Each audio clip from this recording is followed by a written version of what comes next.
tuve la oportunidad de estar en el seminario y posteriormente estudiar filosofía y todavía soy víctima del estudio en filosofía, tratando de algún día alcanzar a Liana con un doctorado, pero sin afán, pero con un poquitico de pasión. Entonces, hace mucho tiempo estoy vinculado a la parte de la enseñanza y es lo que he venido trabajando. Y en base a eso, les voy a ir contando un poquitico la experiencia mía como cristiano en lo que vamos a estar reflexionando. Y es que una de las bendiciones que yo tuve es que vine al seminario sin el apoyo de la iglesia, pero en ese proceso la iglesia se enamoró del seminario. Y pues no tanto del seminario como institución, sino de la formación pues del seminario. No digo que no quieran al seminario, ¿no? Sino para compartir ese proceso. Y una de las experiencias es que la pastora o los pastores que tuve en Ibagué hayan venido después de mí al seminario a estudiar. Y en esa ternura de la pastora, tolimense, ¿cierto? Y los tolimenses somos muy escuetos para hablar. Una de las características del tolimense es la ironía, la sátira. Eso nos fluye naturalmente cuando hablamos. Y entonces de repente un día estábamos en un almacén y me dijo, mire, compre ese libro que usted lo necesita, a ver si de pronto le sirve para algo, así tiernamente. Y entonces compré el libro que estaba en un precio muy especial, de 5.000 pesos en el Éxito, que eso es un milagro. Entonces era un libro de Héctor Abad que se llamaba El olvido que seremos. Ya eso fue en el año 2010. Y efectivamente yo leí el libro y a mí el libro me conectó, ¿cierto? Seguramente por no haberme criado con mi papá o quién sabe, pero a mí el libro me gustó y dentro de eso comienza a girar todo el ambiente de ¿qué pasará cuando yo me muera? Y a girar todo el ambiente de más allá, todos vamos a hacer el olvido. Y la razón del libro era esa. Y me viene a la mente, porque hace poco se convierte en película, y cuando estaba haciendo los aeróbicos espirituales, entonces me encontré con una frase que decía, Ezequías hizo lo que agrada al Señor, en el segundo libro de las Crónicas, capítulo 29, versículo 2. Y automáticamente, en medio de ese contexto de la película y todo, surge la pregunta, uy, ¿será que cuando yo me muera, alguien llegará a decir, Cristian hizo lo que agrada al Señor? Pues yo quisiera realmente que lo dijera todo el mundo, ¿ya? Pero yo me quedé pensando, ¿quiénes podrían decir que yo hice lo que agrada al Señor? Y todo va girando en torno a la misma formación que yo tuve. Yo fui educado para ser evangélico, a mí no me dieron opción. Yo soy nieto de pastora, entonces en mi casa todos los días se leía la Biblia no por gracia, sino por ley. A las 7:30 apenas se acababa el noticiero 24 horas y antes de que empezara la novela San Tropel. Eso es una imagen que yo tengo. La novela de las 8 de Caracol era el referente. San Tropel, Caballo Viejo, Quieta Margarita. ¿Cierto? Y si ustedes tienen, yo creo que aquí hay algunos que alcanzaron esa época de las novelas de Caracol a las 8 de la noche. Entonces se acaba el noticiero 24 horas y empezábamos a leer la Biblia y yo tenía que leer 4 capítulos de la Biblia en voz alta. Mi abuela siempre me dijo, lea en voz alta porque cuando usted lee en voz alta, el diablo huye. ¿Ya? Y uno ora en voz alta, uno no ora mentalmente, uno no ora pasito, uno ora en voz alta porque el diablo tiene que huir. A mí siempre me impactó el conocimiento que tiene mi abuela del diablo. O sea, hasta el día de hoy. O sea, yo le pregunté una vez que ella sí había visto el diablo, me dijo, el diablo no, pero la bruja sí. Porque cuando yo estaba ya a punto de graduarme del seminario, voy a visitar a mi abuela Ibagué y me dice, camina y me acompaña por allí a orar por una señora que lleva como 7, 8 años sin caminar. Eso está llenita de demonios. Ese diablo la tiene. O sea, ya. Y yo ya a punto de graduarme, definiendo qué iba a hacer. Y vamos a orar por la señora. Y ella llega y le dice a la señora así, mamita, usted lo que tiene son demonios, el diablo. Ella nunca dice el diablo puntualmente, ella dice es el cachudo. El cachudo la tiene atada a usted. O sea, eso es el cachudo que no la deja caminar. Renuncia a todo eso, ese es el resultado de que usted practique brujería, hechicería, todo eso que usted ha hecho. Y uno teólogo, pues, mi abuela, ¿qué piensa de la vida? O sea, ¿por qué no maneja algo de prudencia? El asunto es que la viejita pone la mano en la cabeza y le dice, en el nombre de Jesús yo la declaro libre, ya diablo, no estorbe más, quítese de acá, lárguese. Y esa señora se para y comienza a caminar, ¿cierto? Entonces, es el respaldo de Dios que siempre ha tenido mi abuela, lo que a mí me ha impactado, ¿ya? La manera como ella ha concebido la fe, que nomás estudió hasta tercero de primaria, ¿cierto? Que se dedicó al ministerio en un acto de fe, que nunca permitió que la iglesia le pagara sueldo, porque el día que, perdón, que nunca permitió que la iglesia le pagara prestaciones sociales, porque si la iglesia le pagaba la pensión era dudar de la dependencia del Señor. Entonces, era la mentalidad, ¿cierto? Que hoy tiene 84 años, problemas de rodilla y su mentalidad es, el diablo me ataca para que yo no pueda predicar el evangelio. Entonces, ante ese referente, uno comienza a preguntarse, ¿yo qué?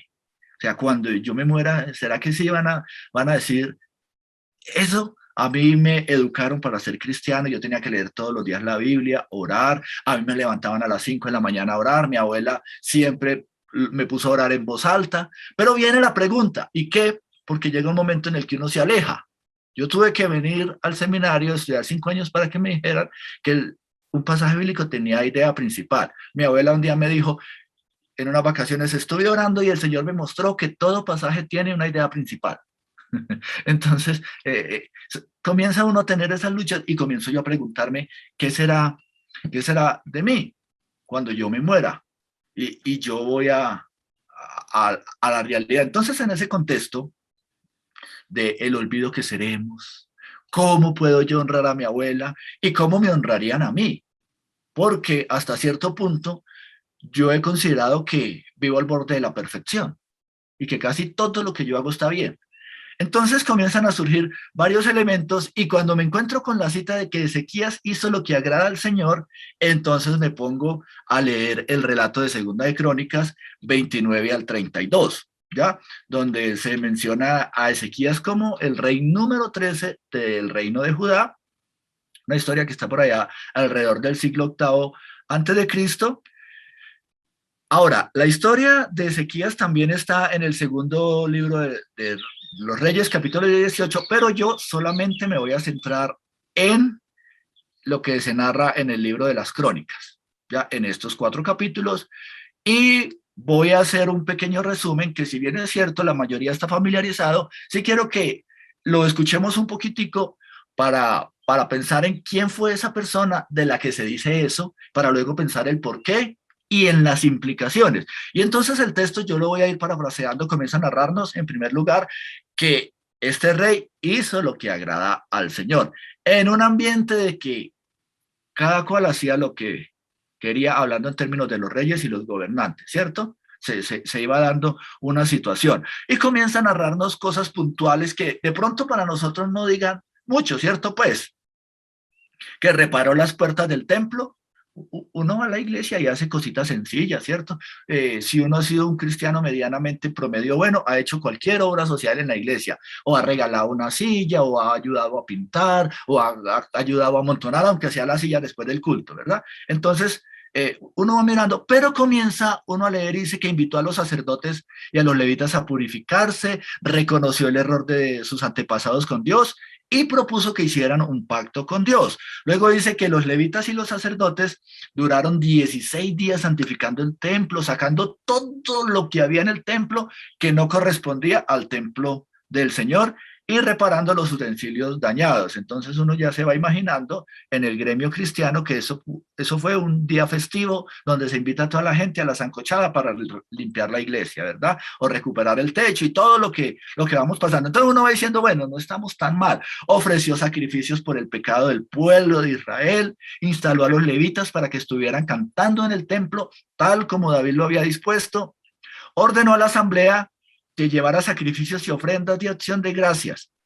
Sin embargo, aquí los sacerdotes eran pocos y no habían aceptado la invitación para purificarse, así que tuvieron que intervenir los levitas ayudándoles. Luego en el capítulo 30 sigue ampliando que ordenó que se celebrara la fiesta de la Pascua, una gran celebración del pueblo Y como no se pudo celebrar como se esperaba, entonces tuvieron que reprogramarla. Finalmente se anunció con mensajeros, cuando mandó a los mensajeros a que anunciara que se iba a celebrar la Pascua, la gente no creyó y fueron confrontados por estos mensajeros y por el pueblo, y hubo una confrontación impresionante porque eran tercos como los antepasados. Luego nos va diciendo que mucha gente vino a la fiesta, aún vino gente que no se purificó, de modo tal que el mismo rey tuvo que pedirle al Señor pues que interviniera, porque la gente, aunque vino a festejar o sea, a la celebración, no se había purificado. La celebración entonces tuvo tanto éxito que el rey los felicitó a los levitas por su disposición, y una fiesta que era de 7 días se convirtió en otros 7 días, una semana más, unida con la fiesta de los panes, los panes sin levadura, y nos narra el texto que una celebración así no se veía desde la época de Salomón. La gente salió tan feliz, ¿cierto? Que se fue por todo lado derribando los altares y los santuarios paganos, y Ezequías asignó turnos a los levitas y a los sacerdotes para que estuvieran en la atención en el templo, ¿cierto? Otro elemento que hace es destinar parte de sus bienes para los holocaustos y las fiestas. Ordenó que se entregara a los levitas y los sacerdotes la parte que les correspondía, y que la gente dio diezmo de todo. ¿Ya? Y el pueblo trajo tanto que se amontonaron grandes cantidades y tuvo que nombrar un administrador para que se administrara correctamente todo lo que la gente traía. Entonces, Ezequías actuó con fidelidad y bondad hacia Dios y tuvo éxito en todo lo que emprendió. Entonces uno va mirando, este asunto es bien interesante, y uno se va llenando como de cierta envidia cuando va leyendo. Luego en el capítulo 32 dice que el Señor lo liberó de Sennacherib, rey de Asiria, de una manera milagrosa cuando estaban sitiados y desafiados por este rey.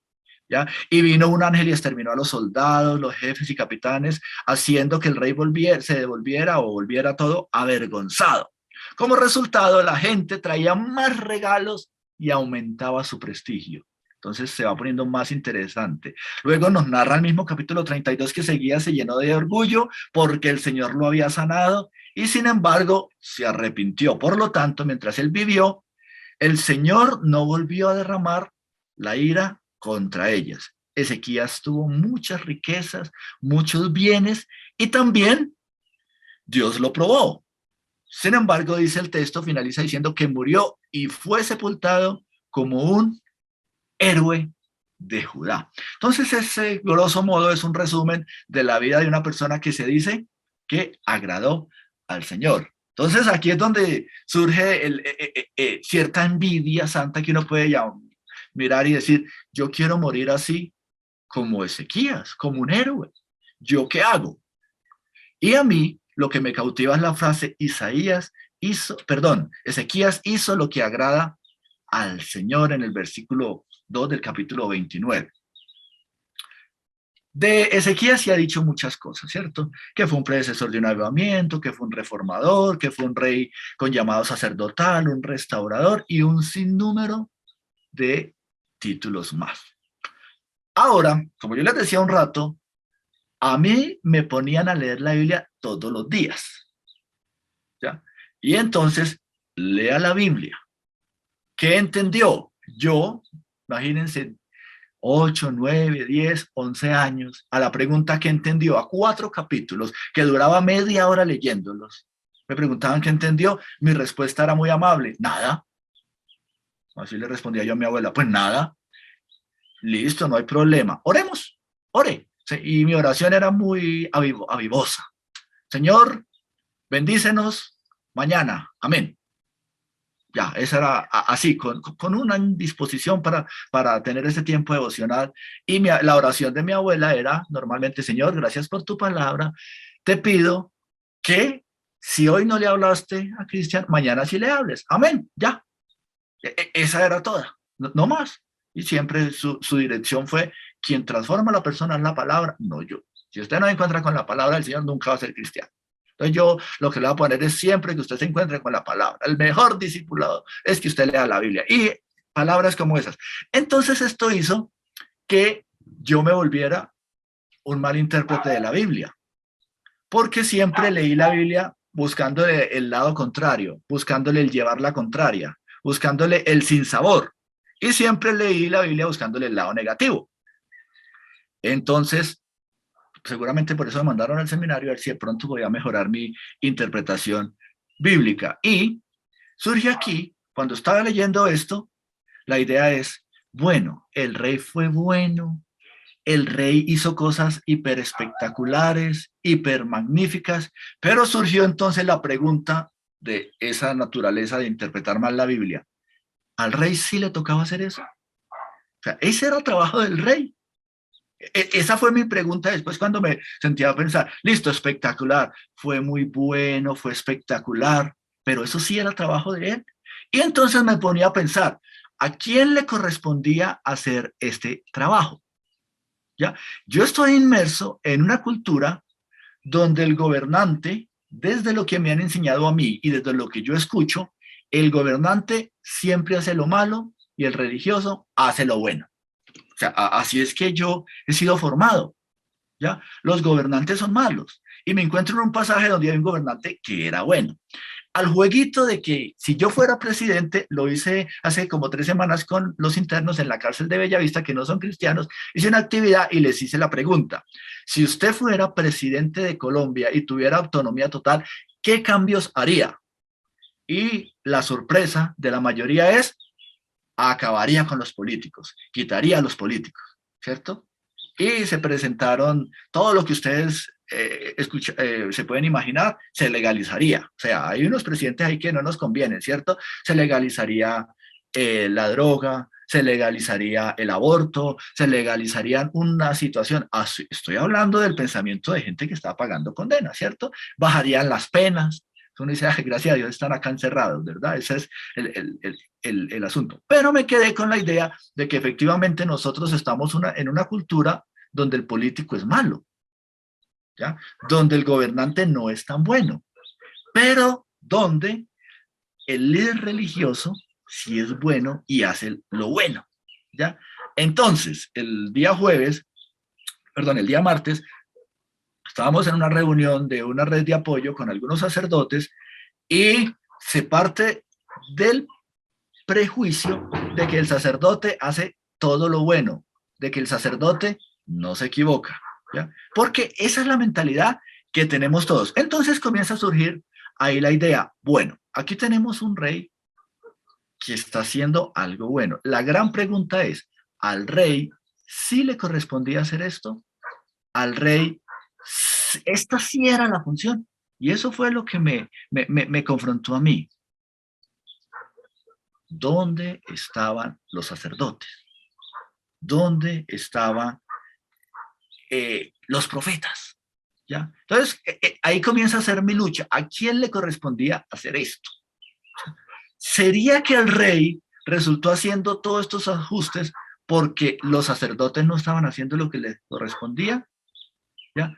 Y comienza a surgir grandes preguntas, como por ejemplo, ¿será que lo que necesitamos realmente en Colombia es un presidente cristiano que tome la iniciativa para santificar a toda la iglesia? Pues estoy hablando de ideas irresponsables que van surgiendo. ¿Será que lo que necesitan algunos países es un presidente cristiano, cierto? Para hacer, que tome la iniciativa. Y me puse a pensar un poquitico en lo que había sido la política y el liderazgo religioso. Entonces me acordé de una vez cuando, por ejemplo, hubo un movimiento que se llamó Unión Cristiana en los años 90 y tuvo un boom, asamblea constituyente, senado, pero que hoy las nuevas generaciones no saben qué es Unión Cristiana, ¿cierto? Me acordé por allá en el año 2018 cuando se lanzó una candidata a la presidencia en representación de los cristianos, pero de repente renunció a esa candidatura para tener el privilegio de entregarle el trofeo de Egan Bernal allá en Francia, ¿no? En el Tour de Francia, por allá en París, en el 2019. Luego seguí mirando y decía, ¿y qué de hablar de la realidad del Partido del León que tenemos nosotros en su diálogo intercultural que existe entre el candidato a la presidencia y el presidente del partido?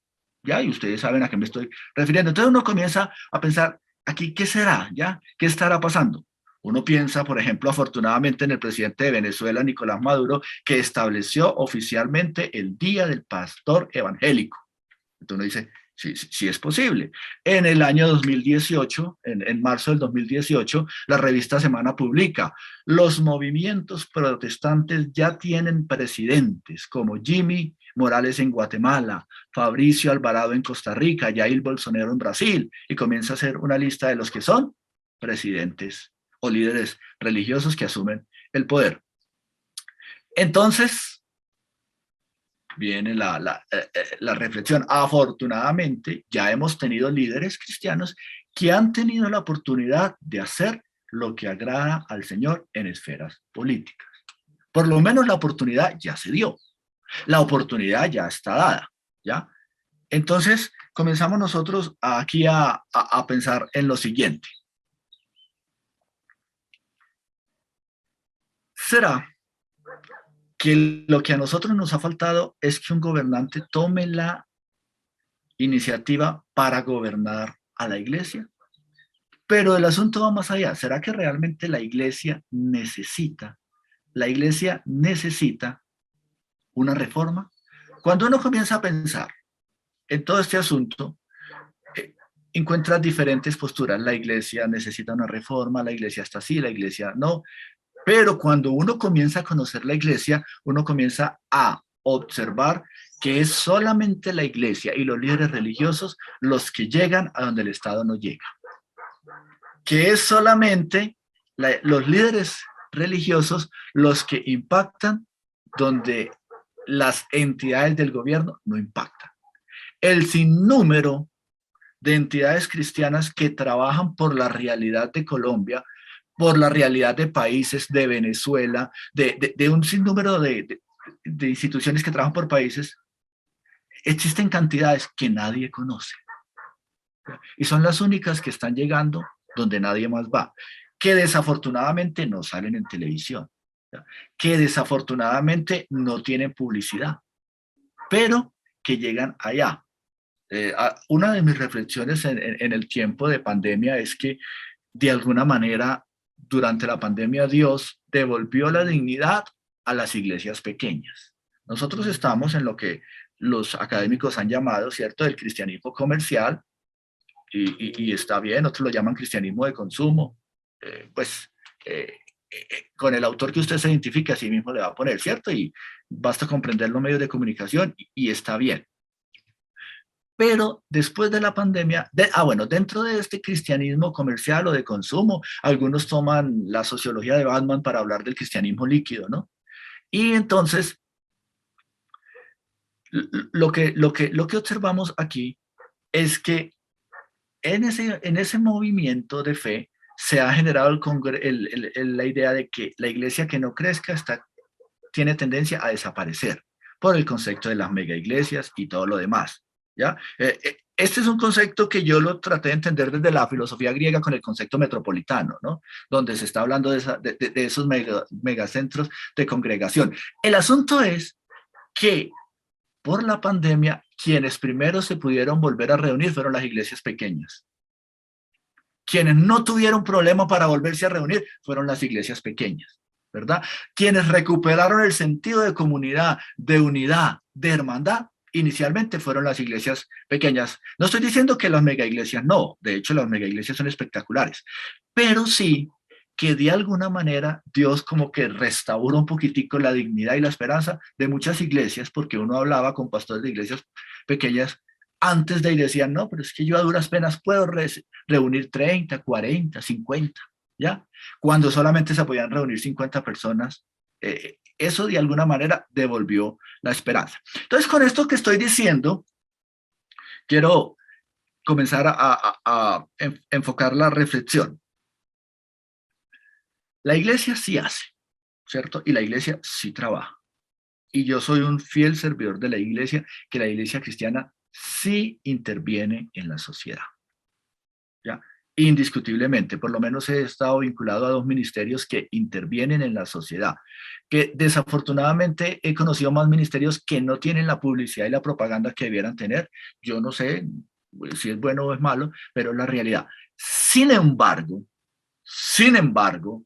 no quiere decir que no sea necesario que haya ajustes en la iglesia, que no sea necesario que se hagan reformas. Cuando uno comienza a hacer un poquitico de teología bíblica, comienza a notar que la responsabilidad del sacerdote era enseñar la ley, enseñarle al pueblo, que por lo menos habían 3 fiestas al año de 7 días donde el israelita iba al templo y trataba de acercarse.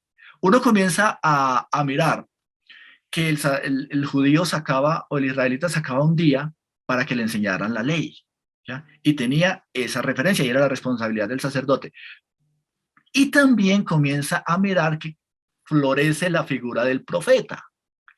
Y la figura del profeta florece para amonestar al pueblo porque no cumplía la ley y ofrecerle esperanza si se arrepentía y buscaba al Señor.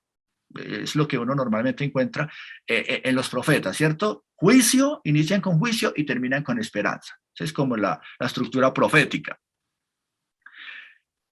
Pero como que no hay una referencia donde el sacerdote y el profeta sean amigos.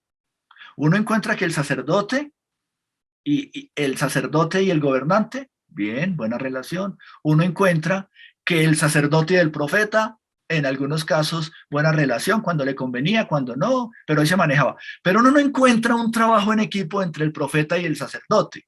Entonces, ahí es donde uno comienza a mirar cuál era la situación del sacerdocio que se tuviera, para que tuviera que intervenir el rey. Y basta con pensar en el sacerdote Elí, que tenía una característica que es frustrante, tener que rogarle a un niño, te ruego que si el Señor te dice algo, me lo cuentes.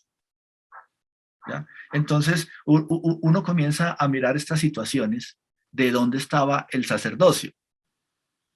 Por otro lado, el Antiguo Testamento narra algunas eventualidades en las que el gobernante interfiere para asuntos positivos, como en el caso de Nehemías con el rey persa Antarjerjes, ¿cierto? Que gracias a ellos, a la intervención de él, se pudo retomar.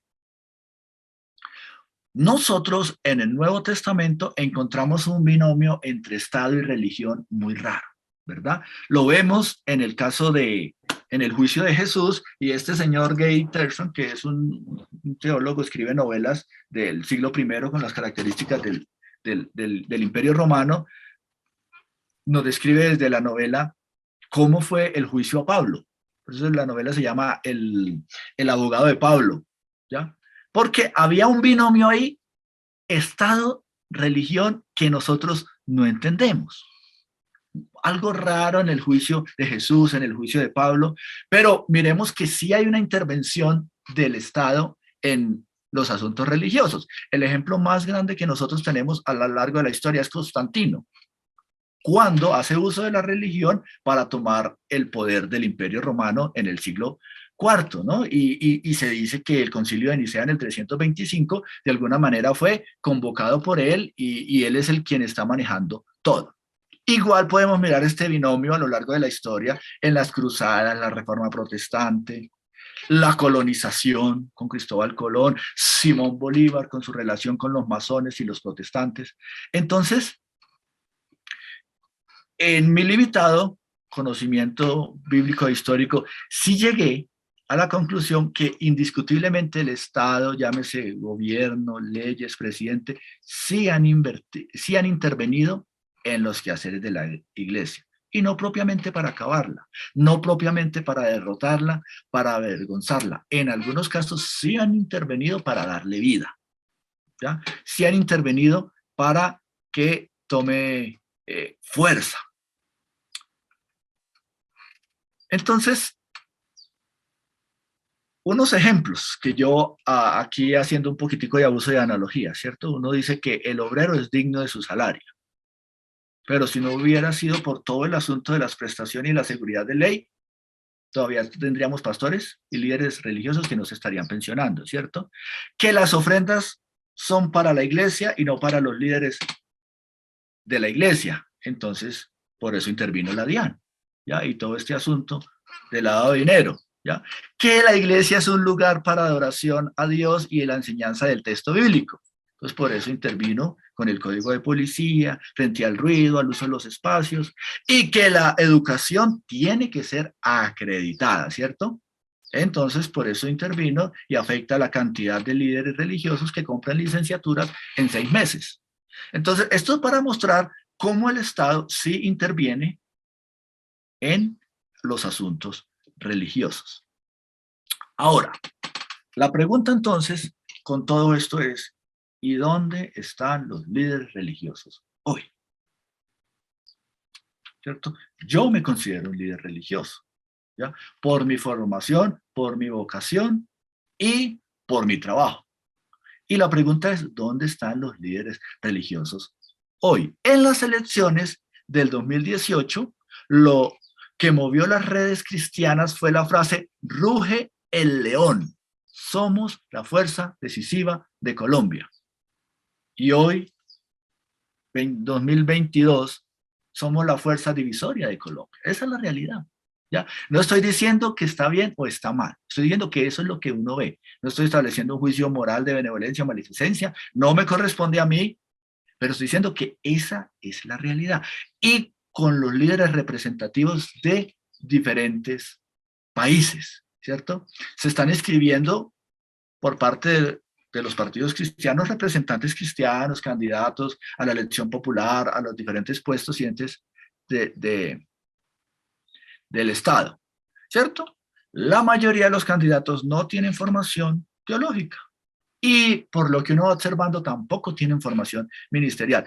Y lo que yo digo, lo digo con confianza, con tranquilidad, estableciendo ciertas observaciones porque bien saben algunos de ustedes que mi pastor es senador y hemos tenido diálogos muy significativos y he podido conocer de primera mano lo bueno y lo malo. Y hemos tenido diferencias políticas donde hemos podido dialogar. Entonces viene la pregunta, ¿cuál será el discurso cristiano que nos acompañará en los próximos días? Recordemos que la fe cristiana como tal se mueve o se basa en movimientos. Por eso se habla, el doctor Fernando Mosquera habla de movimientos de fe, los movimientos de fe. Los que hemos sido de la fe cristiana por años, como en el caso mío, en algún momento tuvimos lo que fue la sanidad interior y todo giró en torno a la sanidad interior. ¿Ya? Posteriormente, los que vino el movimiento de el echar fuera demonios. Luego vino los que alcanzamos a conocer, y creo que aquí me identificaré con Eliana, los simposios de adoración y alabanza, y el centro de la liturgia cristiana era el espacio que se abría para la música. Posteriormente vinieron los congresos de música, y yo soy de la generación que salvó Marcos Witt. O sea, yo defendería a Marcos Witt a capa y espada, así como mi abuela defiende a los voceros de Cristo. ¿Ya? Pero han sido diferentes movimientos. Ahora estamos en lo que se llama el movimiento de la fe, acentuado en todo este movimiento apostólico y profético. Y seguramente va a pasar, debe pasar. ¿Ya? El asunto es aquí que nosotros tenemos que identificar cuál es el discurso que va a regir a la iglesia para lo que viene. ¿Será que vamos a seguir esperando que los líderes gubernamentales interfieran? Porque desde mi lectura, quien está interfiriendo es un gobernante a quien no le correspondía. Y los líderes políticos se ofrecen, ¿cierto? Nosotros tenemos la imagen más representativa del presidente de Colombia, donde en una semana estuvo aquí aceptando al Señor por una oración que le dirigió el pastor Miguel Mosquera, ¿ya? Pero al otro día estaba con la comunidad de la Sierra Nevada de Santa Marta, ¿ya? Y también supimos que estuvo en un retiro católico y que él ha sido abierto a la creencia religiosa. Entonces, mis queridos hermanos, frente a la realidad, nosotros tenemos un as bajo la manga. Es el poder formar líderes para el liderazgo cristiano secular y ministerial. Creo que esa es la mayor riqueza que tenemos nosotros como formadores de líderes. Poder formar líderes no solamente para el servicio en la iglesia, sino para el servicio secular, líderes que tengan la habilidad de pensar, reflexionar y atender a las demandas de la fe cristiana y de la sociedad. Podemos formar líderes para tomar la iniciativa de hacer las cosas bien y como son, que se fundamenten en la convicción de Dios, de modo tal que cuando el gobierno interfiera, entonces no encuentren problema alguno porque no se están haciendo las cosas como éticamente corresponde. La imagen actual de los líderes religiosos está caída. Anoche solamente escribí en San Google pastores cristianos que se han divorciado, ¿cierto? La situación es tal que nuestra concepción teológica del divorcio cambió. Nosotros tenemos que reconocer que la iglesia cristiana es víctima de la época, ¿ya? Nosotros ya no miramos cierta clase de pecados con el mismo ímpetu. Hace un momentico se establecía el discurso sobre el aborto, ¿cierto? Uno de los pastores proponía la referencia al aborto y a las posturas cristianas, y es una realidad. Los que hemos trabajado con jóvenes sabemos que los jóvenes cristianos sí abortan, ¿ya? Y sabemos de pastores que han puesto a abortar a sus amiguitas chéveres. Esa es la realidad, ¿ya? Entonces, finalmente, yo no defenderé nunca el aborto. De hecho, he hecho 2 escritos al menos cuestionando el papel de la corte y todo lo que tiene que ver con eso, pero sí,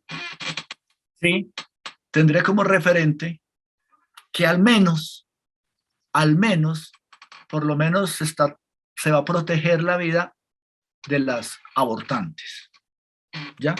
Es frustrante que en la cárcel de Pedregal hay mujeres condenadas por realizar el aborto. Mi esposa, que trabaja con mujeres, me decía, hay mujeres condenadas a 43 años por haberse practicado un aborto, ¿ya?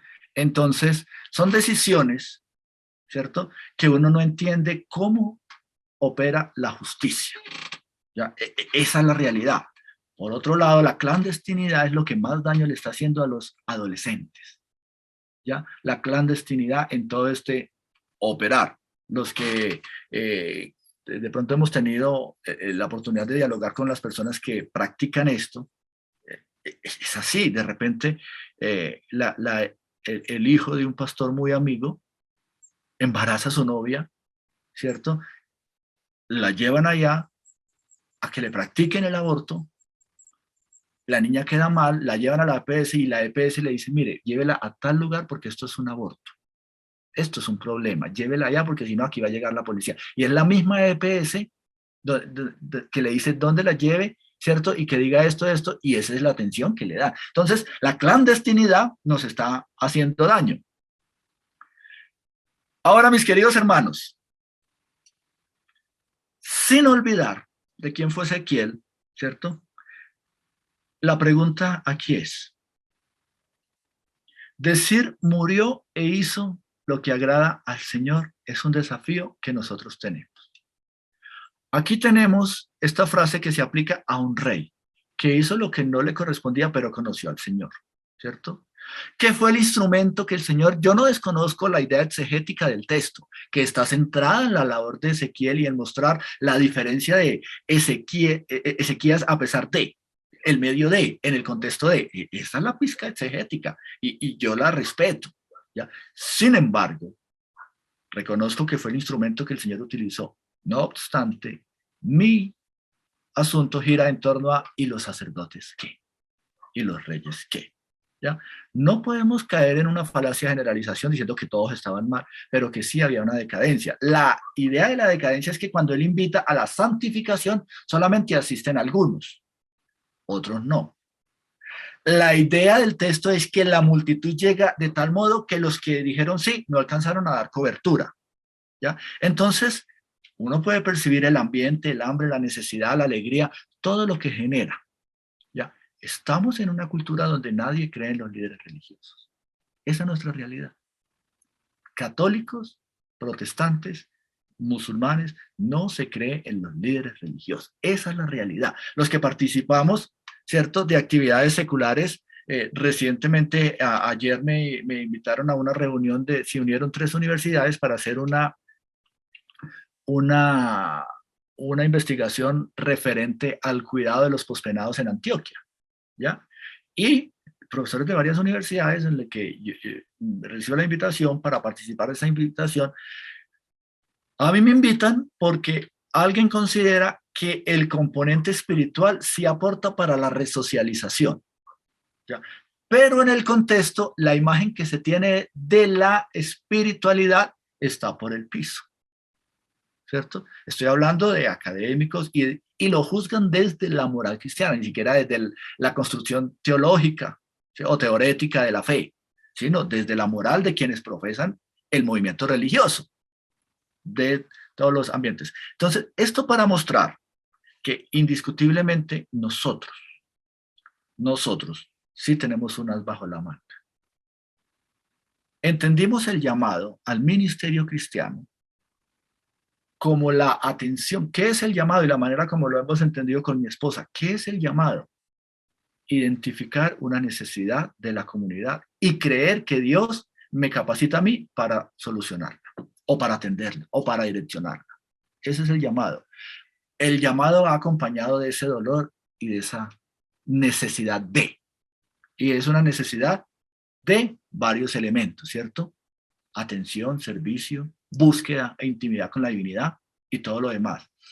Entonces, ¿qué nos va a aportar a nosotros siempre? La práctica de las disciplinas espirituales. En todos mis discursos siempre finalizaré invitando a la práctica de las disciplinas espirituales. La sociedad, la iglesia y la mayoría de personas no leen la Biblia por 3 razones. Número 1, no tenemos la cultura de la lectura de la Biblia, ¿cierto? Perdón, no tenemos la cultura de la lectura, esa es una realidad. Nosotros no leemos el periódico. Y no estoy hablando de nosotros ustedes, sino nosotros los del pueblo, ¿cierto? Número 2, no leemos la Biblia porque no la entendemos. Y número 3, no leemos la Biblia porque no hay quien nos la explique. ¿Ya? Cuando tuve la oportunidad de trabajar con el seminario, tuve la oportunidad de viajar por todo Colombia y la encuesta que hice siempre fue la razón por la que la gente no lee la Biblia, porque era formando líderes, y fueron las 3 características. No tenemos cultura de lectura, no tenemos quien no la entendemos y no tenemos quien nos la explique. Esa es la labor mía como líder cristiano, enseñar las escrituras, explicarla, ¿ya? La Biblia tiene 1189 capítulos. Si yo leo 4 capítulos diarios, por lo menos la leo en 11 meses larguitos. Si yo leo 7 capítulos diarios, la leo en 6 meses. Si yo leo 13 capítulos diarios, la leo en 3 meses. Si yo leo 20 capítulos diarios, implica que tengo la disponibilidad de leer 2 horas y media, porque hablo de la experiencia, la voy a leer en 2 meses. Si yo ya estoy pensionado, la iglesia se me maneja sola, la casa se me arregla sola, la ropa se me arregla solo, y dispongo de 4 horas diarias y leo 40 capítulos, la leo en 1 mes. La invitación es para nosotros los que nos ganamos la vida con el sudor de la lengua, hablando de la Biblia, que por lo menos leamos 7 capítulos diarios, que la leamos al menos 2 veces. Así se construye la relación con Dios. Así se construye la intimidad con el Señor. ¿Qué necesitamos y qué me ha inspirado a mí toda la vida, hasta el día de hoy? Tener una abuela que con 84 años, todos los días de 3 a 5 de la mañana se arrodilla a orar. Que a los 12 años me puso a leer un libro que se llamaba De rodillas es mejor, ¿cierto? Que me dijo, si uno no ora arrodillado, está perdiendo el tiempo, eso no sirve. Esa es la teología de ella, no estoy diciendo que esté bien o está mal, es su experiencia. Y que todos los días de 5 a 6 de la mañana lee 1 hora de la Biblia, lo que alcance. A las 6 se acuesta y se levanta a las 8 y se iba para la iglesia. Ya a las 8:30 estará ahí a hacer todo lo que hay que hacer en la iglesia. Esa es la inspiración, esa es la motivación, y eso es lo que necesitamos.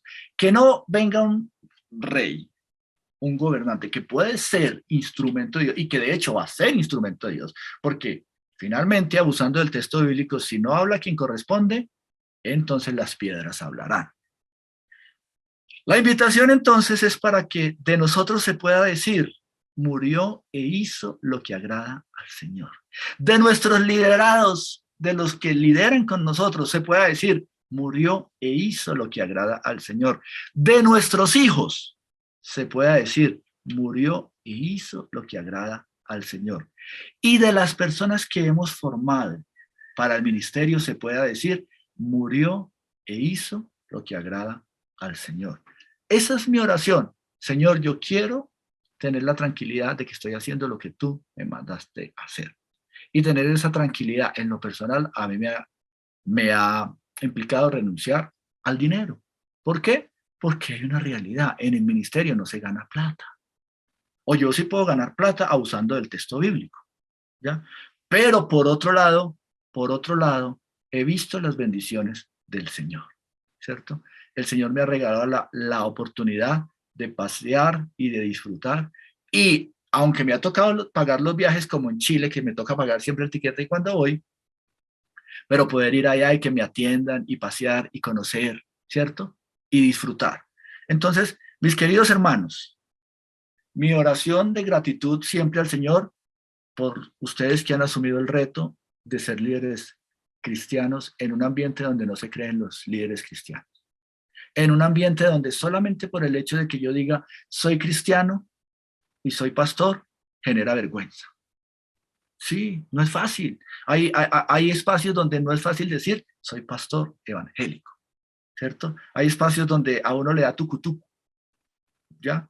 De decir eso. Esa es una realidad, ¿ya? Y no es un asunto de convicción, a veces genera pánico. Entonces, mi oración de gratitud por ustedes que sienten ese deseo de servirle al Señor cada vez más con excelencia. Y siempre las oraciones son que nosotros podamos seguir extendiendo el reino del Señor. Que el Señor nos use a nosotros como los sacerdotes, ¿cierto? Los servidores del templo, y que no venga a interferir otro porque nosotros estamos haciendo las cosas mal.